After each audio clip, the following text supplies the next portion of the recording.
قرآن کہتا ہے وَلْيَعْفُوا وَلْيَصْفَحُوا، معاف کریں اور درگزر کریں۔ اور سبحان اللہ، اس آیت کے اگلے حصے میں کیا ہے؟ کیا تم یہ نہیں چاہتے کہ اللہ تمہیں معاف کر دے؟ یعنی اگر میں اور آپ اللہ کی معافی چاہتے ہیں، اللہ سے مغفرت چاہتے ہیں، تو پھر ہماری ذمہ داری یہ بنتی ہے کہ ہم بندوں کو معاف کریں۔ نبی پاک علیہ الصلوۃ والسلام فرماتے ہیں، بلکہ حضرت موسیٰ علیہ الصلوۃ والسلام نے بارگاہ الہی میں عرض کی، اے اللہ کون سا بندہ تیرے نزدیک زیادہ عزت والا ہے؟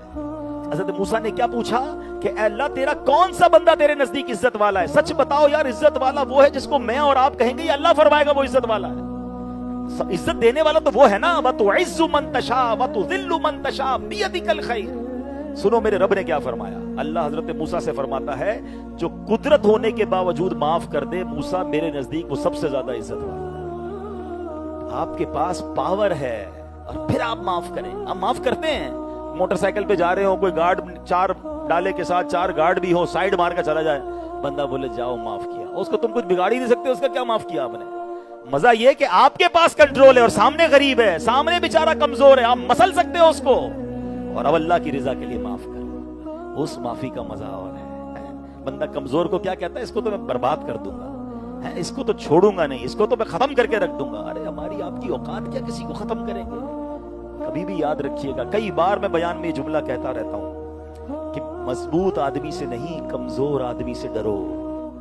مضبوط تو بدلہ خود لے لے گا آپ سے، کمزور کر کچھ نہیں سکے گا آپ کے ساتھ، مگر اس نے اگر فریاد اللہ کی بارگاہ میں بھیج دی نا تو اب اللہ کی قدرت شامل ہو جائے گی، اور اللہ ظالموں کو معاف نہیں کرتا۔ زندگی برباد ہوتے دیکھی ہم نے لوگوں کی، چلتی گاڑی تباہ ہوتے دیکھی۔ ایک بار پھر یہ جملہ کہہ دیتا ہوں، کبھی بھی زندگی میں if you feel it کہ یار چلتے کاروبار میں ڈسٹربنس آ رہی ہے، اچھا خاصا چل رہا تھا، بالکل صحیح صحت تھی اور ڈسٹرب ہونے لگ گئی ہے، فیملی میں کوئی پیار محبت، مسئلہ ہی کوئی نہیں تھا، سب پیار سے چل رہا تھا، اب لڑائی ہونے لگ گئی ہے۔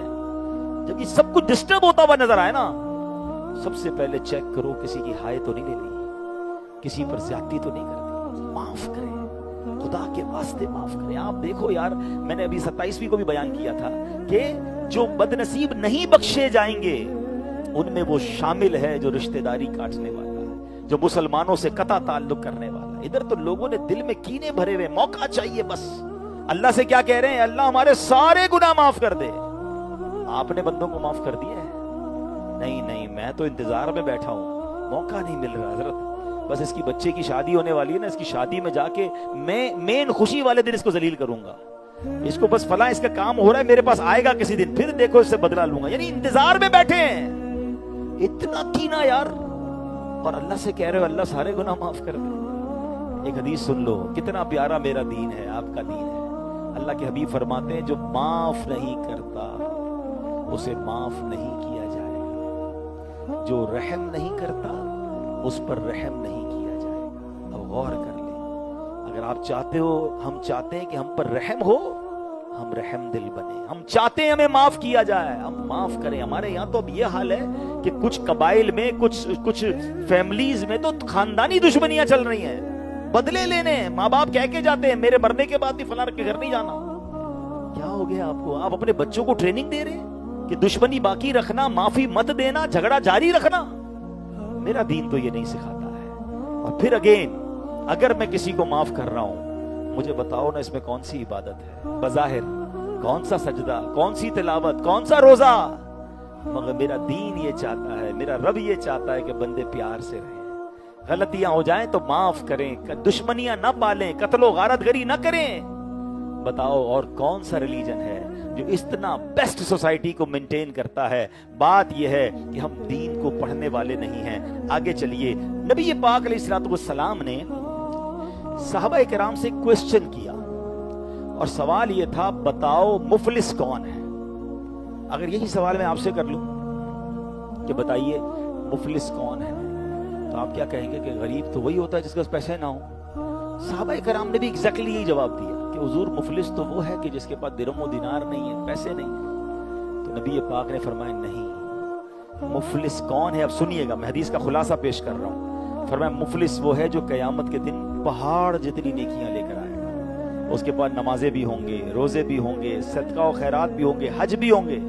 اے حاجیوں سنو، اے روزہ داروں سنو، اے نمازیوں سنو، یہ ساری نیکیاں لے کر وہ جائے گا۔ مگر پیارے آقا فرماتے ہیں اس حال میں جائے گا کہ کسی کا دل دکھایا ہوگا، کسی پر زیادتی کی ہوگی، کسی کے پیسے دبائے ہوں گے، کسی کی غیبت کی ہوگی، کسی کی دل آزاری کی ہوگی، ظلم کیا ہوگا. یہ سارے بندے اللہ کی بارگاہ میں کھڑے ہو جائیں گے کلیم لے کر، اے اللہ آج ہمارا انصاف دلا دے. لوگ کہتے ہیں نا میرا دنیا میں کوئی نہیں بگاڑ سکتا، میں بڑا پاورفل ہوں، میرے آگے کون بات کر سکتا ہے. ٹھیک ہے جناب، آج کوئی بات نہیں کر رہا، مگر ایک دن ہوگا جس دن انصاف ہوگا. یہ سارے کھڑے ہو جائیں گے. اچھا کلیم ہوگا یا اللہ ہمارا انصاف کر. دنیا میں تو آپ کے پاس دو طریقے ہیں نا، کسی کے پیسے لیے تو یا تو پیسے دے دیں یا معافی تلافی ہو جائے. ادھر تو یہ نہیں ہوگا، پیسے تھوڑی چلیں گے. ادھر کرنسی پتہ ہے کیا ہے؟ آخرت کی کرنسی وہ اعمال ہیں. یا تو نیکیاں دینی پڑیں گی یا گناہ لینے پڑیں گے. فرمایا پھر کیا ہوگا کہ ایک بندہ جس نے اس کا دل دکھایا ہوگا نا، ظلم کیا ہوگا، ایک بندہ اس کی نمازیں لے جائے گا، ایک بندہ اس کے روزے لے جائے گا، ایک بندہ اس کا حج لے جائے گا، کوئی اس کے صدقے لے جائے گا، اور ایک ایک کر کے اس کی ساری نیکیاں کلین زیرو ہو جائیں گی، مگر بندے پھر بھی باقی ہوں گے. اس کا مطلب کہ جو زیادتی کرنے والے ہوتے ہیں نا، ان کو یہ پتہ ہی نہیں ہوتا وہ کتنوں سے زیادتی کر رہے ہوتے ہیں. ان کی عادت پہ لڑائی جھگڑا ہوتا ہے، زبان پہ گالیاں ہوتی ہیں، دل توڑ رہے ہوتے ہیں. اتنی بری عادت ہوتی ہے کہ مسجد میں آتے ہیں نماز پڑھنے کے لیے، یہاں بھی لڑائی کر رہے ہوتے ہیں، کسی خادم سے لڑ پڑتے ہیں. تو جن کی یہ بری عادتیں ہیں نا، وہ غور کریں، توبہ کریں کہ اگر آپ روز لوگوں کے دل توڑ رہے ہیں، روز زیادتیاں کر رہے ہیں، ملازمین کو گالیاں دے رہے ہیں، بیوی کو برا بھلا کہہ رہے ہیں، رشتہ داروں کو برا بھلا کہہ رہے ہیں، یہ سب لکھا جا رہا ہے. یہ سارے لوگ قیامت کے دن کھڑے ہو سکتے ہیں. نبی پاک فرماتے ہیں نیکیاں ختم ہو جائیں گی، بندے پھر بھی بچ جائیں گے. اچھا اللہ تو انصاف کرنے والا ہے نا. اب یہ تو نہیں کہا جائے گا اس کی نیکیاں ختم ہو گئی، چلے بھائی آپ جائیں، آپ کو کچھ نہیں ملے گا. لنگر تھوڑی ہے کہ کھانا ختم ہو گیا کسی کو نہیں ملے گا. اب فرمایا ان مظلوموں کے گناہ اس ظالم کے سر پر ڈالے جائیں گے. اس ظالم کے سر پر گناہ ڈالے جائیں گے، جو گناہ کیے نہیں ہے اس نے، مگر ان کے گناہ اس لیے ڈالے جائیں گے تاکہ ان کو کمپنسیٹ کیا جائے. اور پھر یہ اعلان ہوگا یہ وہ بد نصیب ہے جو پہاڑ جتنی نیکیاں لے کر تو آیا، مگر آج دوسروں کے گناہ سر پہ لے کر جہنم میں جا رہا ہے. تو بتائیے کتنا امپورٹنٹ ہے کہ بندے راضی رہیں. انسانوں کے ساتھ رہنا ہے، جانوروں کے ساتھ نہیں رہتے، ہم انسانوں کے درمیان رہتے ہیں. ہمیں سب کا خیال رکھنا ہے، پیار سے، محبت سے، معافی سے، درگزر کر کے، ہاتھ پکڑ کے، زیادتی نہیں، مدد کر کے چلنا ہے. اور اگر یہ ساری چیزیں سمجھ آ جائیں اور یہ سب عمل کرنے لگ جائیں تو مجھے بتاؤ نا معاشرہ کیسا بن جائے گا، سوسائٹی کیسی بن جائے گی. پڑوسیوں کے حقوق کتنے ہیں پتہ ہے؟ آئے ہائے، ایک بار نبی پاک علیہ الصلوۃ والسلام صحابہ کرام کو بتا رہے تھے، پڑوسیوں کے حقوق بیان کر رہے تھے. تو صحابی رسول نے کہا اتنے حق بتائے کہ ہمیں یہ شک ہونے لگا کہ نبی پاک علیہ الصلوۃ والسلام کہیں پڑوسیوں کے وراثت میں حصہ بھی بیان نہ کر دیں. اور نبی پاک علیہ الصلوۃ والسلام نے یہاں تک فرمایا جس کی وہ یہ سمجھیے کہ انٹرپریٹیشن یا اس کی وہ یہ بنتی ہے، خلاصہ یہ بنتا ہے کہ جس سے اس کا پڑوسی راضی اس سے اس کا رب راضی، جس سے اس کا پڑوسی ناراض اس سے اس کا رب ناراض. اب بتائیں ہمارے پڑوسی راضی ہیں ہم سے؟ ہمیں تو نام ہی نہیں پتا. بہت سارے وہ لوگ ہیں جن کو پڑوسی کے بارے میں پتہ ہی نہیں کون رہتا ہے میرے برابر میں، برسوں گزر گئے. حالانکہ پڑوسی کے حقوق ہیں. نبی پاک علیہ الصلوۃ والسلام کی بارگاہ میں ایک عورت کا ذکر کیا گیا. حضور بڑی نیک عورت ہے، صدقے بھی کرتی ہے، نفل بھی پڑھتی ہے، جانوروں کو بھی کھلاتی ہے، غریبوں کو بھی کھلاتی ہے، مگر حضور وہ پڑوسی پریشان ہے اس کی زبان کی وجہ سے تکلیف دیتی ہے. آقا نے فرمایا وہ جہنم میں ہے. پھر ایک عورت کا ذکر کیا، حضور نفل نماز نہیں پڑھتی، کوئی بہت زیادہ صدقے خیرات نہیں، بس فرائض پورے کرتی ہے، مگر زبان سے تکلیف نہیں دیتی کسی کو. آقا نے فرمایا وہ جنتی ہے. پیرامیٹر کیا تھا؟ نفل نماز نہیں، نفلی عبادتیں نہیں، بندوں کے ساتھ برتاؤ کیسا تھا. میں دوبارہ عرض کر رہا ہوں، ہم میں سے بہت سارے لوگ اللہ کی عبادت میں بڑے زبردست پنکچوئل ہیں، لیکن بندے ان سے ناراض ہیں، ماں باپ ناراض ہیں، فیملی ناراض ہے. اسلام فیملی لائف کو کیا خوبصورت ایڈریس کرتا ہے. فرمایا تم میں بہترین وہ ہے، the best amongst you، جو اپنی فیملی کے ساتھ بہترین ہے. اور فرمایا سن لو میں تم سب سے زیادہ اپنے گھر والوں کے ساتھ بہترین ہوں. نبی پاک نے اپنے آپ کو پیش کیا کہ میں فیملی میں سب سے زیادہ بہترین ہوں، اور تمہارے اندر بھی بہترین وہ ہے جو فیملی کے ساتھ اچھا ہے.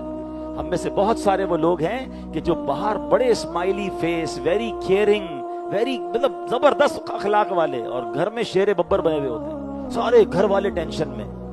اپنے بارے میں چیک تو کرو کہ میں گھر والوں کے لیے بہترین ہوں کہ نہیں. ہو سکتا ہے ہم میں کوئی ایسے بھی لوگ ہوں جب گھر جاتے ہو نا گھر میں ایمرجنسی نافذ ہو جاتی ہوگی, اوئے ہوئے آ گئے بھائی جلدی کھانا ریڈی کرو, اپنی خیر نہیں ہے, چائے ٹائم پہ نہیں ملے گی پھر نہیں چھوڑیں گے, کپڑے استری نہیں ہوں گے تو خیر نہیں, یعنی سارے گھر میں ہمارے جاتی ٹینشن شروع ہو جاتی ہے. اس کا مطلب تو ہم گھر میں بہترین تو نہ ہوئے, گھر کے انسپیکٹر ہو گئے. دو قسم کے گھر میں لوگ ہوتے ہیں والد. ایک والد گھر میں جائے تو بچے دوڑتے ہوئے آ جاتے ہیں, ابو آ گئے ابو آ گئے, اسے پیار کرتے ہیں گلے لگتے ہیں. اور ایک والد گھر میں جائے تو بچے کہتے ہیں ابو آگے چھپ جاؤ سو جاؤ, کیونکہ ابو نے آتی کلاس ہی لینی ہے, ابو نے آ کے ہمارا جناب انسپیکشن ہی کرنی, ڈانٹ ڈپٹ ہی کرنی ہے. ویسے آپ ایک بات بتائیں, ان دونوں میں سے کون سا والد ہے کہ جو بچوں کی اچھی تربیت کر سکے گا؟ جس سے بچے پیار کریں گے. جس سے چھپ رہے ہیں وہ تو ملنا ہی نہیں چاہتے ابو سے, ابو آتے رضائی اوڑھ لیتے ہیں کہ سو جاؤ بھائی ابو کے سامنے, کیونکہ یہ انہوں نے آ کے ہمارے پورے دن کی جو کارکردگی نے وہ لینی ہے اور ڈنڈا لے کے لینی ہے. یہ نہ کریں. نبی پاک نے اپنے نواسوں کو کاندھوں پہ سواری کروائی ہے. پیارے آقا فیملی کے ساتھ شاندار پیار والا ماحول ہوتا تھا. مگر ہم ہیں کہ ہم نے اپنے گھر میں ایک عجب فضا بنائی ہوئی ہے. حضرت عمر فاروق رضی اللہ عنہ کو جلال مشہور ہے نا, آپ فرماتے بندہ گھر میں گھر والا بن کے رہے, بچہ بن کے رہے, باہر مرد بن کے رہے. ہم گھر میں بھی افسر ہی چلا رہے ہوتے ہیں, پتہ نہیں کتنا بڑا افسر ہوں, پتہ نہیں کتنے لوگ کام کرتے ہیں, میرے آرڈر پہ کام ہوتا ہے. بھائی آپ آرڈر باہر رکھ کے آئیں, آپ افسر گھر میں نہیں ہیں, گھر میں آپ فیملی ممبر بنے تاکہ گھر والوں کی تربیت بھی اچھی ہو. وہ بھی ڈیزرو کرتے ہیں آپ کی طرف سے مسکراہٹ اور پیار کو, اور یہ ہے میری شریعت. نبی پاک اپنی ازواج کے لیے تحائف لے کے جاتے, اپنی ازواج کے ساتھ کھانے پینے کے سامان میں ہاتھ بٹاتے, بلکہ بازار سے سودا سلف لاتے تھے کونین کے والی ہو کر. اور ہم جناب بالکل گھر والوں کے ساتھ سختی والا معاملہ.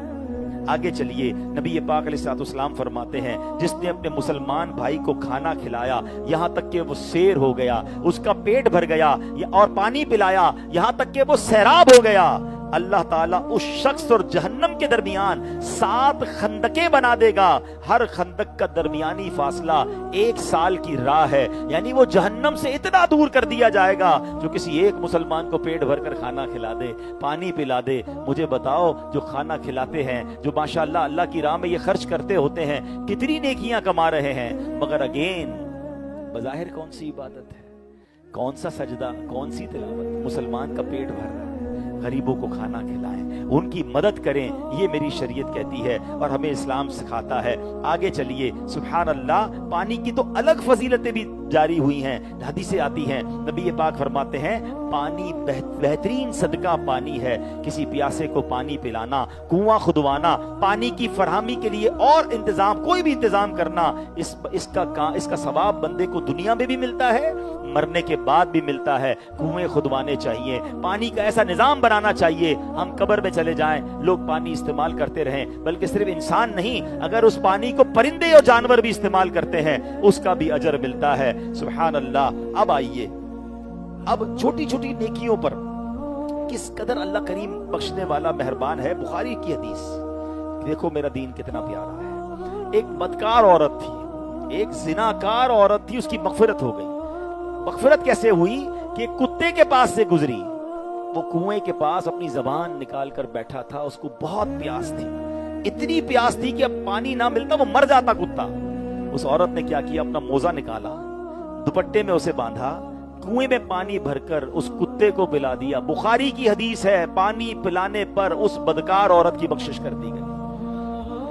ہائے ہائے, میرا دین تو جانوروں کے حقوق بھی بیان کرتا ہے. ہم چونکہ یورپ گھوم کے آتے ہیں, ہم UK دیکھ کر آتے ہیں, ہم آسٹریلیا سے جب واپس آتے ہیں, جب امریکہ سے آتے ہیں تو ہمارے خواب ہی ادھر کے ہوتے ہیں. جناب بڑی صفائی ہے تو بڑا جانوروں کا خیال ہے, جناب بڑا پڑوسیوں کا خیال ہے. پڑھو نا اسلام بھائی. ہاں یہ آپ کہہ سکتے ہیں کہ ہم مسلمان اپنے اسلام کو پریکٹس نہیں کرتے, ہم اپنے اسلام پر عمل نہیں کرتے, ورنہ خدا کی قسم آج بھی دنیا کے کسی خطے میں 100% اسلام کو امپلیمنٹ کر دیں, اس سے بہترین سوسائٹی دنیا میں کوئی نہیں ہو سکتی, جہاں خیال سب کا, جہاں سب کے ساتھ پیار کا درس اسلام دیتا ہے اور قدم قدم پر اسے مغفرت کی بشارت ہے. ایک اور بڑی کمال کی نیکی جو میں اور آپ روز کر سکتے ہیں, اور بشارت کیا ہے؟ مغفرت کی بشارت ہے. اور وہ کام کیا ہے؟ وہ ہے ایثار, کہ آپ اپنے, یعنی آپ کو کسی چیز کی ضرورت ہے, آپ اپنے اوپر کسی اور کو ترجیح دے دیں. بندے کو کسی چیز کی حاجت ہے اور وہ ترجیح دے دے اپنے اوپر کہ چلے میں اپنے بھائی کو یہ موقع دے دیتا ہوں. فرمایا جو چیز کی حاجت رکھتا ہو, حدیث کا خلاصہ ہے, اس پر اپنے بھائی کو پریورٹی دے دے, اللہ پاک اس کی بخشش فرما دیتا ہے. اچھا اس حدیث میں کوئی کیٹیگرائز نہیں کیا گیا کہ 1 لاکھ روپے کی چیز 10 لاکھ روپے کی چیز, نہیں, کوئی بھی چیز. اب آپ بتائیں ہم مسجد میں آتے ہیں, ہم روزانہ اثار کر سکتے ہیں. ماشاءاللہ میں نے دیکھا یہاں پانی کی بوٹلز ہوتی ہیں, پہلے تو اللہ جزائے خیر دے جو یہ پانی کا انتظام کرتے ہیں. اب آپ کو پیاس لگی ہے, پانی کی بوٹل آپ کو ملی, آپ نے برابر والے کو دے دی, پینا ہے آپ نے دے دی, تھوڑی دیر بعد آپ کو بھی مل جائے گی. مگر آپ نے جو یہ اثار کیا, کیا پتا یہ پانی کی بوتل دینے پر آپ کو آپ کی مغفرت کی بشارت